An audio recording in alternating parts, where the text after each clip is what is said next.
There is a planet 120 light-years away that may be covered by an enormous ocean. Beneath its atmosphere could be more water than exists on Earth.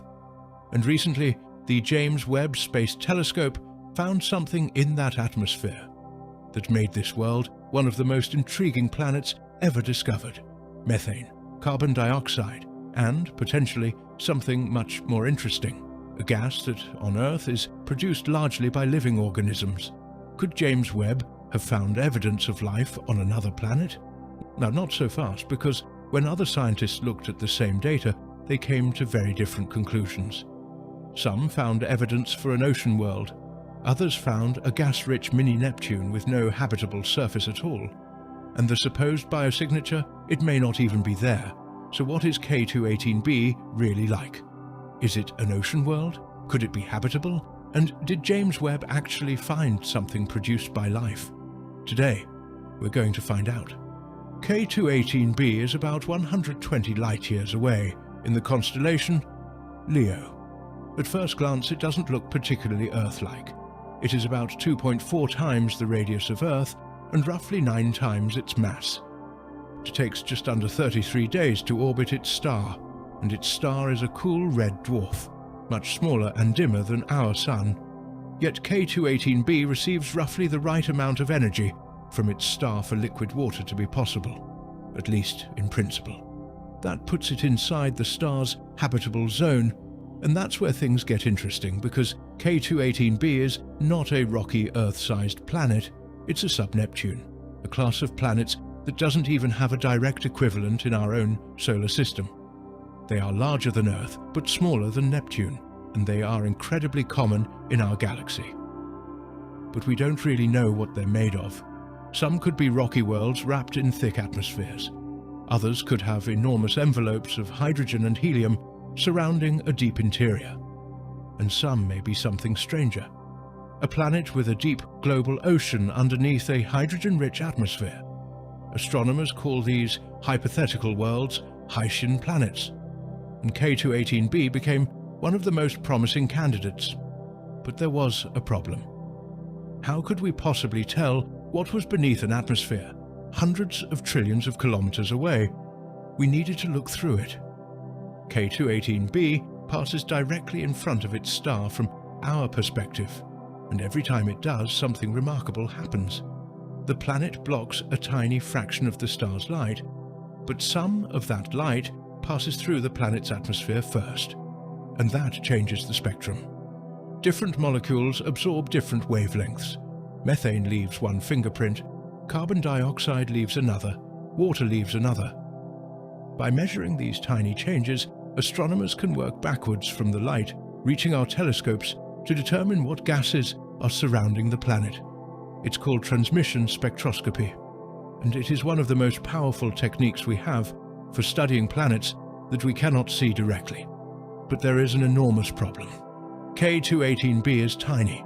Compared with its star, the atmospheric signal is even tinier. We are trying to detect the chemical composition of a world 120 light-years away by measuring changes in starlight that are almost imperceptibly small. For years, astronomers had been trying. Hubble had already detected evidence of water vapor, but that didn't tell us what kind of planet K2-18b really was. It could be a cloudy mini-Neptune. It could be a water-rich world.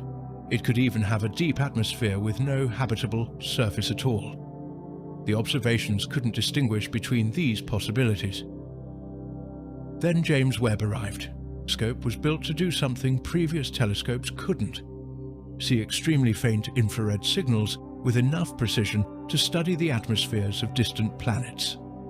And K2-18b was an ideal target. It's large enough to produce a relatively strong atmospheric signal. Its star is small and cool, and the planet transits. So astronomers pointed Webb at it. Using its NIRISS and NIRSPEC instruments, they watched K2-18b pass in front of its star. And when they analyzed the spectrum, they found something immediately interesting: methane, large quantities of it. The signal was strong enough to be detected at around 5 standard deviations in the original analysis. This was already a major result. because methane had been expected in some models of K2-18b, but earlier observations had struggled to detect it clearly. Now Webb had found it, and then came another molecule, carbon dioxide. The original analysis found evidence for CO2 as well, and the combination was particularly intriguing, because if K2-18b had a hydrogen-rich atmosphere above a liquid water ocean, chemical reactions between the atmosphere and ocean could potentially produce exactly this sort of atmospheric composition: methane, carbon dioxide, and very little ammonia. The planet was starting to look like something very different from a miniature Neptune. It might be an ocean world, a world with a global ocean beneath its atmosphere, and that would already make K2-18b extraordinary. But Webb had found something else, something much harder to explain. Buried in the spectrum was a possible signal from a molecule called dimethyl sulfide, DMS. On Earth, this molecule is closely associated with biology. Marine organisms produce enormous quantities of it. Algae and microscopic organisms in Earth's oceans release compounds that eventually become DMS, which enters the atmosphere. So when astronomers see DMS on Earth, it is strongly connected with life, and that raises an extraordinary possibility. If K2-18b really has a liquid ocean, and if its atmosphere really contains DMS, then perhaps something is producing it there. Something biological. For the first time, a distant exoplanet seemed to have the combination of ingredients that scientists had been dreaming about. A temperate world, potential water, an atmosphere, carbon-bearing molecules, and a possible biosignature. But there was an important problem. The DMS signal was weak. The researchers who reported it described the inference as tentative. It needed confirmation, and this distinction matters. A possible biosignature is not the same thing as evidence of life. Before we could even ask whether K2-18b had life, we first had to establish whether the molecule was really there. There was another problem. K2-18b is too large to simply assume it has an Earth-like surface. At more than twice Earth's radius, its interior could be radically different. Imagine taking Earth and adding enormous amounts of gas and water. As the pressure rises deep inside the planet, water behaves very differently from the water we know on Earth's surface. It can become high-pressure ice. The interior could contain layers unlike anything found naturally on Earth. And depending on the amount of hydrogen in the atmosphere, the pressure and temperature at the bottom could become extreme. So when we say K2-18b might be a water world, we don't necessarily mean a beautiful blue Earth covered in oceans. The ocean could be buried beneath a thick atmosphere. It could be incredibly deep, and it might not even be habitable. Some models predict temperatures and pressures that would make the water environment completely unlike Earth's oceans. So the phrase water world sounds much more promising than it necessarily is. Nevertheless, the possibility was extraordinary. A temperate planet, an enormous amount of water, and an atmosphere that Webb could actually analyze. But then scientists started looking more closely at the data, and the story began to change. The original JWST analysis had found methane and carbon dioxide. It had also found a tentative hint of DMS. But the analysis depended on particular ways of reducing the telescope's data and interpreting the spectrum. So another group asked a simple question. What happens if we analyze the same observations differently? They ran multiple data reduction pipelines. They used different retrieval methods. And instead of analyzing one preferred interpretation, they tested dozens of different treatments of the data. The result was uncomfortable. Methane survived. That was the robust part. But the evidence for carbon dioxide became much weaker, and the evidence for DMS disappeared. Their conclusion was that the JWST observations could be explained by a hydrogen-rich mini-Neptune without requiring a liquid water surface. In other words, K2-18b might not be an ocean world at all, and it might not have a biosignature. It might simply be a gas-rich sub-Neptune. That would still make it scientifically fascinating, but it would be a very different planet. So which interpretation was right? Fortunately, astronomers didn't have to argue about the old data forever. They could observe the planet again.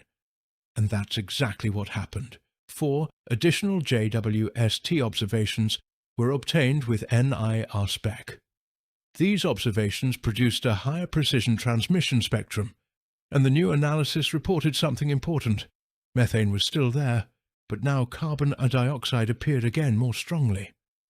The researchers argued that the combined evidence supported a water-rich interior, possibly a thick layer containing more than 10% water by volume, or under some models, a relatively thin atmosphere, sitting above a liquid water ocean. That sounds like the original story was back.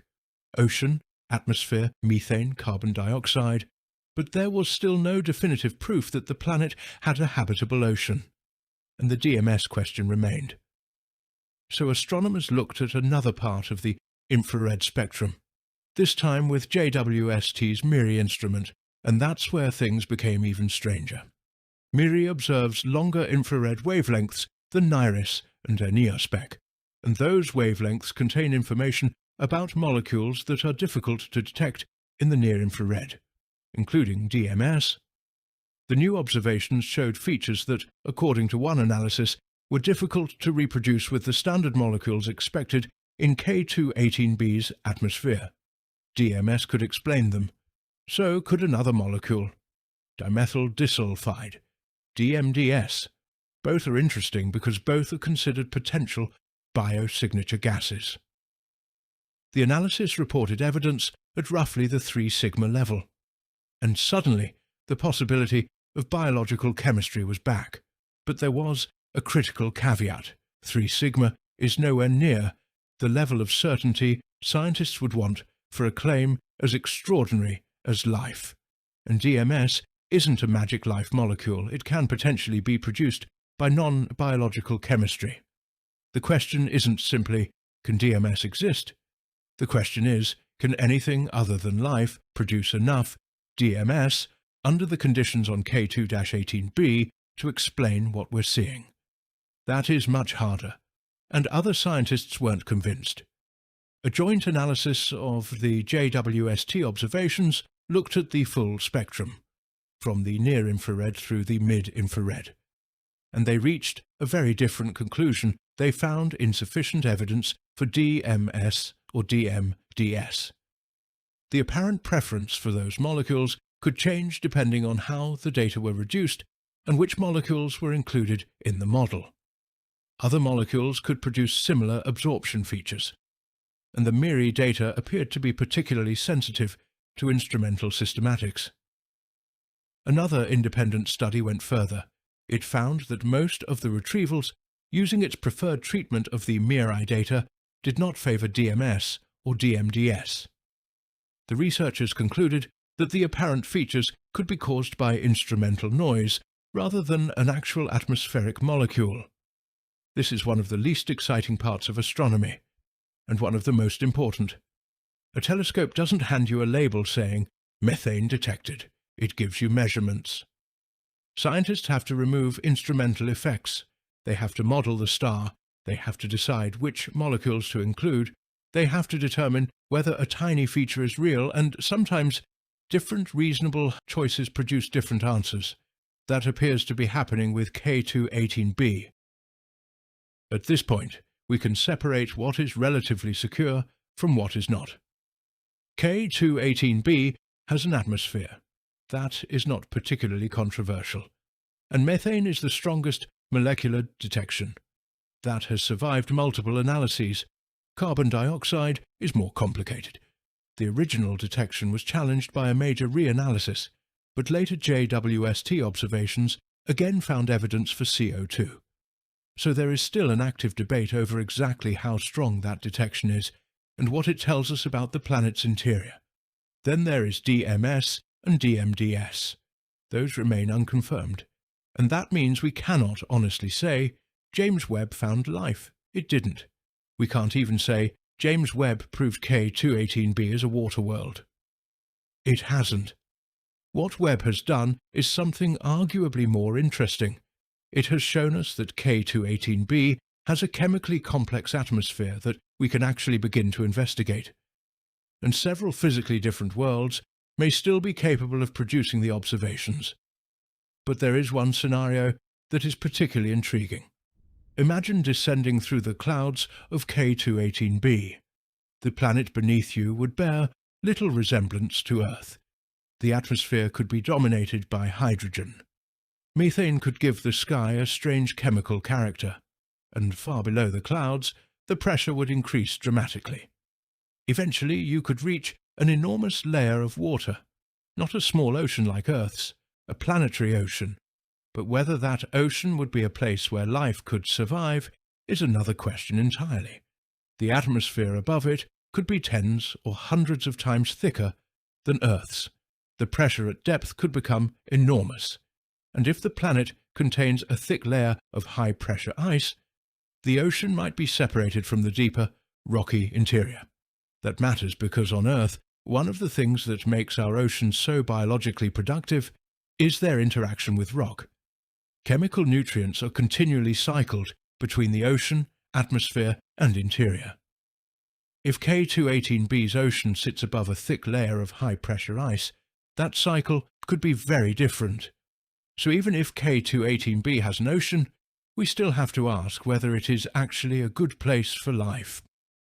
Perhaps there is no exposed ocean at all. Perhaps K2-18b is simply a gas-rich mini-Neptune. A thick hydrogen atmosphere, a large rocky or icy interior, clouds and photochemical hazes high above it, and a chemistry that can naturally produce methane and other molecules without biology. Recent atmospheric models have shown that high metallicity, hydrogen-rich atmospheres can reproduce the JWST observations remarkably well. In these models, methane dominates the spectrum.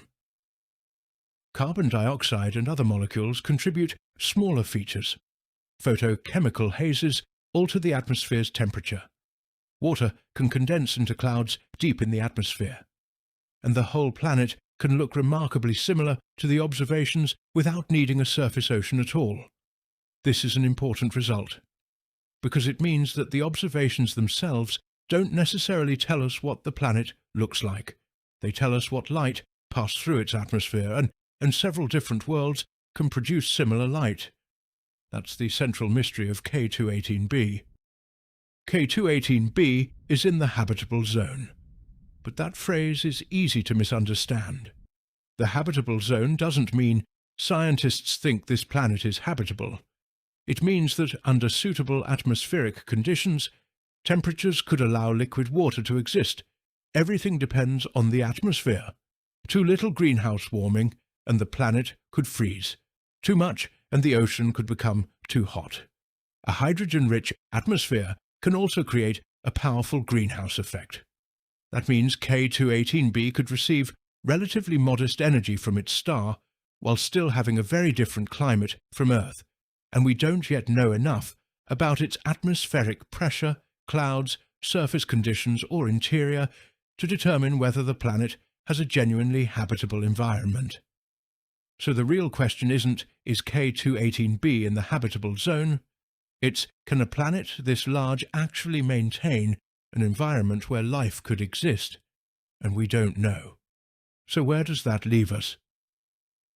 We have a planet about 120 light-years away, a planet larger and more massive than Earth, a planet orbiting inside the habitable zone of a cool red dwarf, a planet with a hydrogen-rich atmosphere, a planet where methane appears to be genuinely present, a planet where carbon dioxide may also be present, a planet that could contain enormous quantities of water, and a planet whose spectrum has produced hints of molecules that, on Earth, are associated with life. But none of this proves that K2-18b has life. It doesn't even prove that it has a habitable ocean. It could instead be a gas-rich mini-Neptune wrapped in a chemically complex atmosphere. And right now, both possibilities remain on the table. That might sound disappointing, but consider what we're actually doing. We are taking the light from a planet 120 light-years away, separating it into its individual wavelengths, and trying to determine whether an invisible atmosphere contains molecules produced by chemistry, or perhaps something more. A few years ago this would have sounded impossible. Now it is an active scientific debate. Perhaps K2-18b will eventually turn out to be a sterile gas giant with no habitable surface. Perhaps it will be a water world with a deep ocean hidden beneath a hydrogen sky. Perhaps future telescopes will discover an atmosphere that contains a combination of gases that chemistry alone cannot explain, or perhaps the most exciting signals will disappear as better observations arrive. For now, we don't know, and that is the remarkable thing about K2-18b. James Webb hasn't found aliens. It hasn't even given us a definitive answer about the planet itself. Instead, it has given us something almost as important. A world we can finally begin to interrogate, and somewhere in the faint light of a small red star, 120 light-years away, the answer is still there.